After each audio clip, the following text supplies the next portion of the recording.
Baik, bisa kita lanjutkan perbincangan malam hari ini bersama dengan Pak Andreas dan juga Pak Nurdin. Saya ke Pak Andreas terlebih dahulu. Kalau memang tadi Anda mengatakan bahwa kalkulasi elektabilitas, hitung-hitungan kalkulator politik ini menjadi salah satu yang dipertimbangkan tapi bukan yang utama. Saya mau tahu sejauh mana nama Ridwan Kamil dibahas di internal PDIP sebagai bacawa pres Pak Ganjar, Pak Andreas. Saya kira Pak Ridwan Kamil semua orang juga tahu gitu, artinya beliau dengan elektabilitasnya yang boleh dikatakan ada di rating atas lah untuk calon wakil presiden, dan beliau mantan gubernur Jawa Barat yang baru selesai menjalankan tugas. Ya tentu secara elektabilitas itu ada di dalam kalkulasi pasti. Nah, tapi kan beliau ada di Golkar gitu. Kita menghormati etika politik dalam hal ini, tentu ya beliau adalah kader Golkar. Sehingga keputusan itu juga harus berkaitan dengan apa yang ada dalam konstelasi di dalam pertimbangan-pertimbangan Partai Golkar. Itu tradisi PDI Perjuangan. Tapi kita tahu juga di dalam sejarahnya Golkar kan juga pernah terjadi ada dua kader sekaligus di dalam satu pilpres, sehingga itu yang membuat interpretasi yang muncul di masyarakat itu adalah interpretasi masyarakat, dan saya kira hal yang juga wajar di dalam alam demokrasi seperti sekarang ini gitu. Nah, tapi saya harus katakan bahwa elektabilitas saja tidak menjadi segala-galanya gitu. Kita tahu juga gitu bahwa banyak hitungan-hitungan baik di dalam pilkada termasuk juga di pilpres. Ada perhitungan elektabilitas yang ternyata tidak terlalu tepat juga gitu ketika kita lihat pada hasilnya gitu. Di sinilah kita perlu memperhatikan dan saya tahu benar bahwa di dalam proses pengambilan keputusan di PDI Perjuangan itu di samping faktor elektabilitas tentu juga ada pertimbangan-pertimbangan yang berkaitan dengan kualifikasi. Di situ soal kualifikasi ini kan tidak banyak yang melakukan survei yang berkaitan dengan kualitas gitu, kualifikasi dari kandidat-kandidat capres dan cawapres ini gitu. Nah, sehingga di situ saya kira faktor itu menjadi faktor yang ada di dalam amplop para ketua umum dan Ibu Megawati Soekarno Putri dan para ketua umum partai-partai yang mendukung Mas Ganjar gitu. Baik. Nah, saya kira Pak Nurdin. Di sinilah kita bicara soal mereka pasti mempertimbangkan aspek kualifikasi ini berkaitan dengan proses kontestasi pilpres dan bagaimana pasca mempertimbangkan kalau ini pasangan ini menjadi presiden dan wakil presiden, tentu harus menjadi pasangan yang kuat yang menjaga Indonesia kepentingan bangsa ini ke depan. Baik, saya ke Pak Nurdin. Saya ada satu pertanyaan, tapi sebelum saya mengajukan pertanyaan saya, Pak Nurdin, saya akan tampilkan dulu kutipan pernyataan dari Waketum Partai Golkar, Melkias Markus Mekeng. Tolong dibantu teman-teman, ini dia. Tanggal 14 September kemarin mengatakan bahwa Erlangga harus rasional, kalau tidak diambil sama Prabowo lebih baik dukung Ridwan Kamil sama Ganjar agar Golkar tetap dapat porsi di pemerintahan yang akan datang. Ini pernyataan kemarin, kemudian dilanjutkan dengan statement berikutnya. Jadi Erlangga pun harus realistis. Kalau dia nggak diterima oleh Gerindra, oleh koalisinya, ya harus berpikir realistis untuk partai, bukan untuk dia pribadi. Pak Nurdin, apakah pernyataan Pak Mekeng ini mengindikasikan bahwa sebetulnya di internal partai Golkar sendiri terbelah?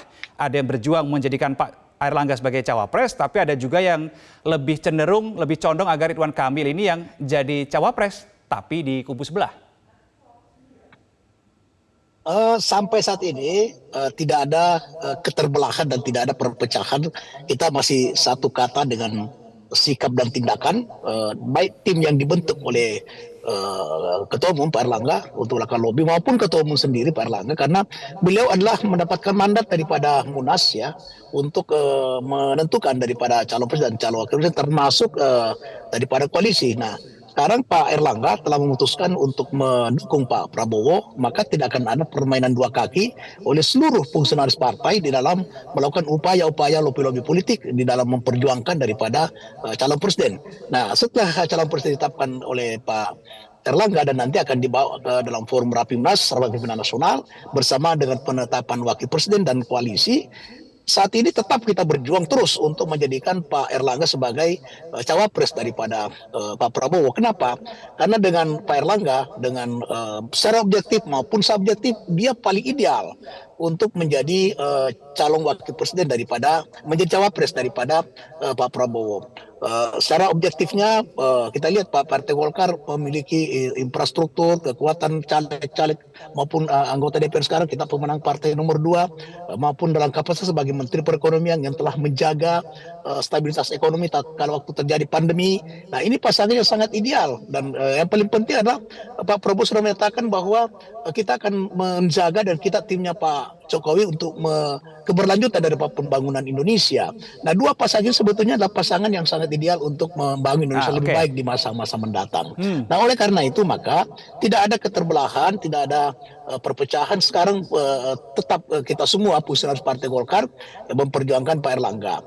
Nah sekiranya nanti itu kita tidak boleh berandai-andai apabila Pak Erlangga misalnya tidak ada Pak Prabowo, itu tidak bisa kita berandai-andai. Sekarang kita fokus untuk menjadikan Pak Erlangga sebagai calon presiden dan tanda-tanda ke situ insya Allah sudah mulai nampak dan kelihatan dengan dimulainya pertemuan resmi para koalisi Indonesia Maju di kantor DPP Partai Golkar, dan ke depan ini insya Allah juga akan terus lakukan pertemuan di kantor DPP Golkar, termasuk indikasinya seperti apa Pak Nurdin? Indikasi hilal Pak Erlangga akan menjadi cawapres Pak Prabowo ini apa yang Anda maksud semakin mulai ada jalan ke sana? Salah satu indikasinya adalah dijadikan DPP Partai Golkar sebagai pertemuan pertama untuk membahas, mendiskusikan tukar pikiran, gagasan dan ide terhadap isu-isu yang strategis yang akan nanti ditawarkan oleh Pak Prabowo ketika secara resmi nanti ditetapkan menjadi calon presiden dan calon wakil presiden untuk membangun Indonesia yang lebih baik. Nah, tadi malam itu diperbincangkan, didiskusikan tukar pikiran tentang gagasan dan ide terhadap isu-isu strategis yang akan dibawakan nanti ditawarkan oleh Pak Prabowo untuk rakyat dan bangsa Indonesia. Yang kedua, ke depan nanti ini insya Allah akan selalu dilakukan pertemuan di Partai Golkar. Jadi indikasi-indikasi itu juga menandakan insya Allah Pak Prabowo akan memilih Pak Erlangga sebagai calon wakil presiden. Oke, baik. Begitu yakin ya Pak Nurdin Halid ini Pak Erlangga akan menjadi cawapres dari Pak Prabowo. Baik, saya ingin kembali ke Pak Andreas, tetapi supaya adil, kalau tadi Pak Nurdin saya kasih pertanyaan, ada pengantar quote-nya dulu. Nah, untuk Pak Andreas saya juga kasih pengantar quote-nya dulu. Kita simak bersama ini pernyataan diberikan oleh Pak Said Abdullah, Ketua DPP PDI Perjuangan. Tidak bisa seseorang seperti A telah diminta oleh Ibu Ketua Umum atau seseorang seperti B hanya karena mereka bertemu dengan Ibu Ketua Umum. Begitu, ini dikatakan oleh Pak Said Abdullah beberapa waktu lalu. Tiba-tiba memiliki keyakinan bahwa mereka akan dipilih sebagai cawapres. Ini tidak mencerminkan karakteristik Ibu Ketua Umum. Nah, Pak Andreas, pertanyaan saya, apakah pernyataan Pak Said ini sedang mewarning pihak tertentu agar tidak kepedean ketika sudah diajak bertemu oleh Bu Mega?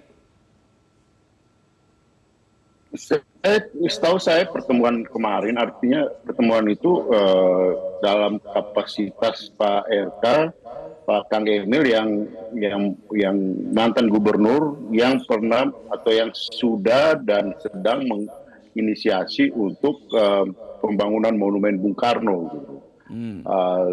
Sehingga itulah menjadi topik pembicaraan utama yang saya ketahui gitu. Karena pembicaraan saya tidak ikut ada di dalam, tapi itulah topik utama, bahwa ya hal-hal yang berkaitan dengan tawaran untuk menjadi cawapres saya terus terang saya nggak tahu gitu soal itu. Ya tapi ya itu silakan orang berinterpretasi atau mengklaim seperti itu ya di dalam situasi menjelang pilpres, di dalam kontestasi ini ya biasalah seperti itu terjadi. Tapi betul seperti yang disampaikan oleh Pak Said Abdullah, itu bukan merupakan kebiasaan di PDI Perjuangan, apalagi Ketua Umum tidak biasa membuat mau tawar menawar seperti tawar menawar kacang goreng di situ gitu. Sehingga itu bukan tradisi dan bukan kebiasaan dari PDI Perjuangan.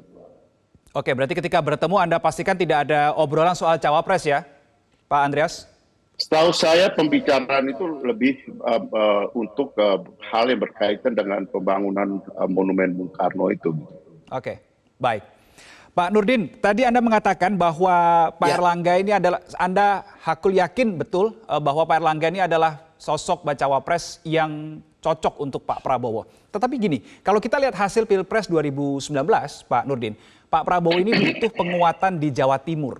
Nah, kalau Golkar kekeh mendorong Pak Erlangga, yakin Pak Erlangga sebagai cawapres Pak Prabowo, seberapa kuat suara Pak Erlangga di Jawa Timur, Pak Nurdin?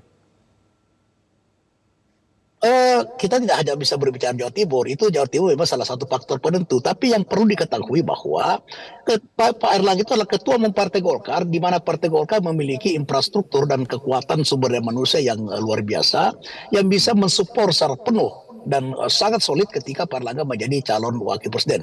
Nah, oleh karena itu dengan Partai Gerindra juga ada partai besar sama dengan Partai Golkar.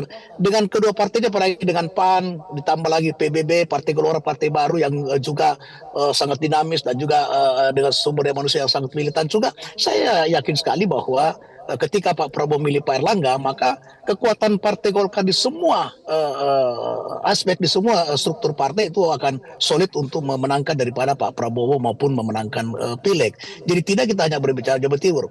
Apalagi Pak Erlangga dengan kedudukannya sebagai Menteri Perekonomian yang sebetulnya selama ini memang beliau tidak memanfaatkan jabatan itu ya untuk menciptakan elektoral untuk dirinya, elektabilitas untuk dirinya maupun popularitas. Tetapi dengan keyakinan saya bahwa ketika isu-isu strategis, kondisi bangsa, kebutuhan masyarakat, itu bisa diantisipasi dengan baik dan ditawarkan program-program yang merupakan kepentingan rakyat, kemaslahatan rakyat, untuk kemakmuran rakyat, maka saya yakin bahwa pasangan ini adalah pasangan yang ideal dan pasangan yang bisa memenangkan daripada Pilpres 2024 yang akan datang. Insya Allah. Baik Pak Nurdin Halid dan juga Pak Andreas Hugo Pareira, terima kasih untuk waktunya bersama kami di Prime Time News. Selamat malam. Jelajahi cara baru mendapatkan informasi. Download Metro TV Extend sekarang.